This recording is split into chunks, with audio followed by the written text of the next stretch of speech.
This is all new for you this morning. Our 7 Eyewitness News I-team is digging for answers about what took place during the raid by the FBI of Buffalo's City Hall last November. Our I-team chief investigator Charlie Speck reports City Hall is stonewalling when it comes to answers from the mayor's office. There's a good chance November 6th was one of the most nerve-wracking days of Byron Brown's 14 years in office. Good evening. The third floor of Buffalo's City Hall has been a hotbed of activity since sunrise. Government agents have been filing in and out of the city's Office of Strategic Planning. A day after the raid, the mayor told 7 Eyewitness News he didn't know what federal agents were looking for when they carried not just boxes but whole carts of documents from room 315 of City Hall. Mayor, of course, we're all very interested in to find out what you do know or what you can tell us about the raids that occurred yesterday here at City Hall.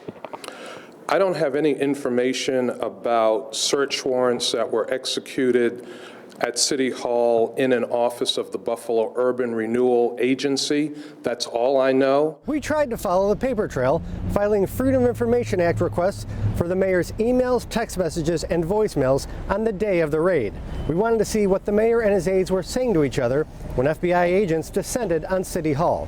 But what started as a simple public records request has become an example of how the Brown administration defies the law when it comes to providing records to the public. It shouldn't take this long. It shouldn't be that complicated to fulfill your request. We first asked for the communications of the mayor, his administrative assistant, and also his top aide, Mike DeGeorge, on November 27th. State law says public agencies have, quote, 5 business days to make the record available, deny the request, or furnish a written acknowledgement of the receipt of the request and an estimated date when the records will be provided. On December 6th, city lawyers said it would take up to 20 business days to determine whether they would provide the records, a deadline that came and went. And the FOIA request was for emails and text messages from the mayor's office, and it's now been 25 business days, and I haven't heard anything back from the city. 30 days after the city's response, 10 days past the legal deadline, we finally got a city lawyer on the phone. He couldn't cite a reason for the delay, but said the mayor's office was taking care of it. Should I call Mike DeGeorge to check in on this stuff or what?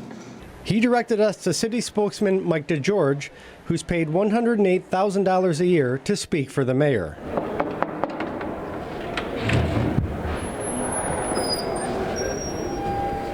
Hi, Mike DeGeorge here. You sent me an email yesterday saying that we'd get in touch to set something up. And the only I know, Charlie, right now is that it's up in law, and they're looking into it and trying to process it. Now, stop right there. We were told by the law department that our FOIL request, which we sent to the law department, was now being handled by the mayor's office. And here, the mayor's spokesman says it's being handled by the law department. So is there a reason for the delay? I don't know if there's a delay.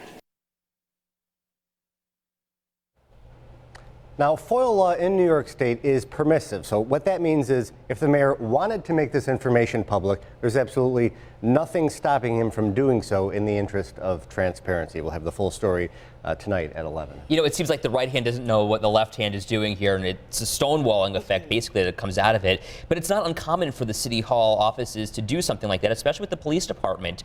You know, we're actually looking for search warrants from that deadly crash in South Buffalo and can't get them despite the police officers telling us exactly what they're looking for already. So it's just one of those things that would increase transparency if they just release the documents. Yeah, tonight at 11, we're going to have more information on why this is actually part of a larger pattern here when it comes to the city of Buffalo and the Brown administration releasing records to the public. Really interesting. Charlie, thank you very much. And of course, you can see Charlie's full investigation right now on WKBW.com.